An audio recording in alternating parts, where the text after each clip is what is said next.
All right, so today I wanted to make a video about Tesla stock, again, one of the most popular ones out there, and partially for good reason, I think.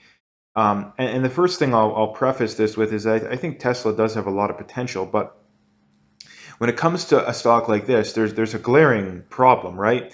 And it's crazy expensive, right? It's crazy expensive. It is a lot cheaper than it was, but that doesn't necessarily mean it's good. And this is a mistake that well, a lot of investors make, but especially novice investors make, is people think that, oh, this company's came down a lot, therefore it's a good price. But that's not true. You have to compare it relative to other comparable things. I mean, if we look at the numbers here, PE 58, that's still very high. I mean, the average for the NASDAQ is what, like maybe 25, 30 at the most. The average, even if you go into the tech sector, it's probably like 30 at the most, right? So it is very expensive, right? Price to free cash flow of 73, that's insane. Price to sales of 8.7, still pretty expensive, right? And again, the argument that people are going to make is, oh, Tesla's growing really fast, right? And they are growing really fast. I mean, they're growing about as fast as you can realistically grow. But number one, the profitability metrics are already slipping a little bit. That's something that needs to be put in mind here, is that when it comes to their profitability metrics, they're already pretty average, right? Maybe a little bit above average, right? But again, when you're paying for a company that is average when it comes to profitability, but insanely expensive when it comes to its numbers, those metrics don't mix well, right? So the fair value for Tesla is probably still quite a bit lower than it is, right? And the things people are bringing up is this whole self-driving and all the AI stuff that they're going to be incorporating and are incorporating, right? But what people don't seem to realize is the auto aspect of their business, like the auto industry in and of itself, is number one, insanely competitive. It is almost impossible to gain a significant moat. In fact, of all the industries out there, it may be the hardest. And number two, it's not very profitable. Even if you do get a moat, it's not profitable, right? So when you look at Tesla, the vast majority of their growth and their earnings is going to have, if you think that it's worth anywhere close to what this is going to have to come from these other aspects. But these other aspects are already priced in, at least to a large degree, right? I mean, this is a $671 billion company at the time of me making this video. And I mean, if you compare it to, let's say, Toyota, which would be the second biggest, uh, what's their ticker here?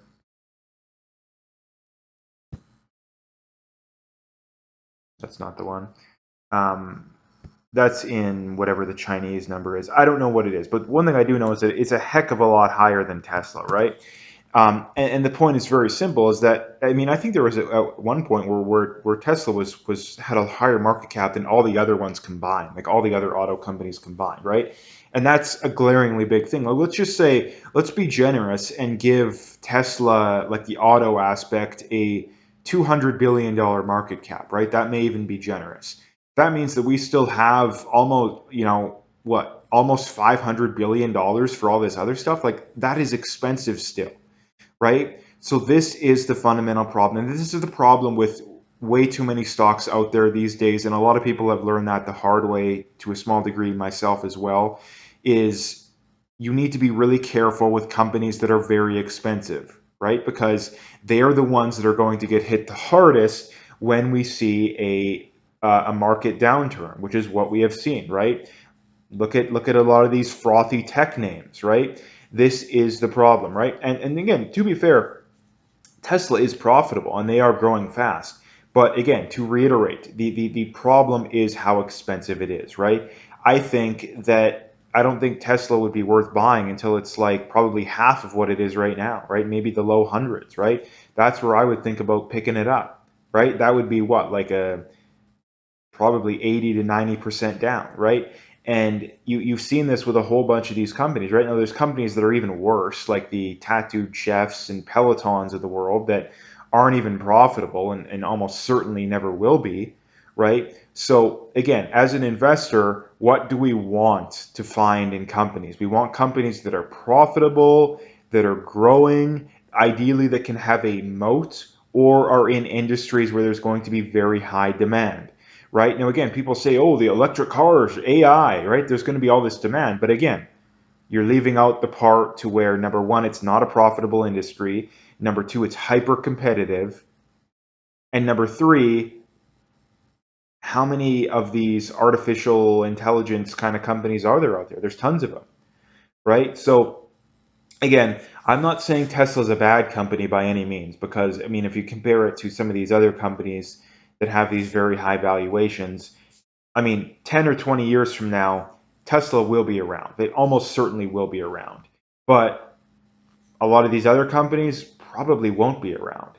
The problem is they are expensive. That is the problem. And again, smart investors. What is the key to investing? The key to investing is, again, you want companies that are very profitable. They're growing. They are returning, a lot of value to investors. Again, Tesla's free cash flow yield is only 1.32%. That is not good by any means. That is significantly below even the 10-year, right? So this is the problem. In higher rate environments, companies that have lower earnings yields are going to get killed, right? Because if they're going to return a lower yield than a treasury, especially a short-term one, why would you not, professional investors are going to put their money in the treasury rather than the stock, because they know they're going to get a higher return than these stocks, right? In a low rate environment, things change because rates come down, and which makes stocks more attractive, right? So this is the problem, right? And what else do we want, right? What else do we want? We want companies that are in industries where we really are going to, the demand for their stuff is going to go up, and not artificially, right? This is the other problem with the whole electric vehicle fad, is that the demand is entirely artificially created, right? If we weren't basically forcing people to transition, the demand wouldn't be there, because again, all things being equal, no one in the right mind would be buying the odd person would, but the majority of people who are buying an electric vehicle wouldn't be buying an electric vehicle if the climate policy we have coming from governments was actually sane, right? So that's the other aspect that people really need to keep in mind as well. Now, again, I'm not saying that that's going to change. I don't think it will, to be honest. But again, when you have a market that is entirely artificially driven, you're really teetering on the edge, right? I mean, if you compare it to these other industries, I mean, oil, um, and the other important aspect here too, now that I think about it, is the picks and shovels argument, right? The money to be made in the whole EV thing will more than likely be, what are the components that are going into these things, right? Copper is probably the main one, but lithium, cobalt, um, anything electrical involved in the electrical, right? Again, semiconductors to a degree. The problem is that industry is very overly priced right now. But again, those are the things you want to look for, right? Those are the things you want to look for, is that, again, the cars themselves, like that Tesla selling cars, they're not going to make a whole lot of money on.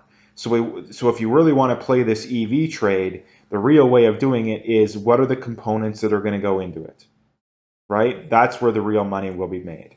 So anyway, I just wanted to talk about this because I think a lot of people, again, they buy into this hype and these fads, and they get burned, right? They get burned, and they get burned hard. So anyway, that's what I wanted to bring up today. So hit that like and subscribe if you haven't already, and stay tuned for more.